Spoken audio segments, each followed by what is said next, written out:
একজন মহিলা মুখ্যমন্ত্রী হয়ে একজন মহিলা ধর্ষিতার দিকেই আঙুল তুলছেন। তিনি প্রশ্ন করছেন রাত 12:30টায় ক্যাম্পাসের বাইরে কেন, কি করে বেরিয়েছিলেন। তার মন্তব্যে এমনও শোনা যায় যে ঘটনাটা প্রাইভেট হাসপাতালে ঘটেছে, তাই সরকারের কোনো দায় নেই, মহিলাদের নিজেদের সেফটি নিজে নাও। There is a private college. The matter nobody is supporting, and especially the girl child at night time. They should not be allowed to come out in the outside. They have to protect themselves also.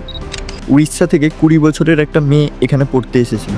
রাতে খাবার খেতে গিয়ে জঙ্গলে টেনে নিয়ে গিয়ে এমন ঘটনা ঘটে। দুর্গাপুর গণধর্ষণ কাণ্ডে মুখ খুললেন মুখ্যমন্ত্রী মমতা বন্দ্যোপাধ্যায়। ঘটনার নিন্দা জানালেও মুখ্যমন্ত্রীর পরবর্তী মন্তব্যকে ঘিরে শুরু হয়েছে তীব্র বিতর্ক। তিনি বলেন, বিশেষ করে মেয়েদের বেশি রাত্রে বেরোনো উচিত নয়, তাদের নিজেদেরকেও সতর্ক থাকতে হবে। যারা ডাক্তার, নার্স, আইটি প্রফেশন বা এমার্জেন্সি কাজের সঙ্গে যুক্ত, তারা তো রাতে কাজ করতে যাবে। শুধু কাজ কেন, ছেলে মেয়ে নির্বিশেষে যে কোনো মানুষকেই দিনে অথবা রাতে নিরাপত্তা সুনিশ্চিত করা প্রশাসনেরই কাজ। তিনি কি ফতোয়া জারি করে বলতে পারেন কাদের রাতে বেরোনো উচিত আর কাদের নয়? আমার মনে হয় মুখ্যমন্ত্রী কোনো সেনসিটিভ বিষয়ে মন্তব্য করার আগে একটু ভেবে বলা উচিত। আপনার কি মনে হয়? কমেন্টে অবশ্যই জানাবেন।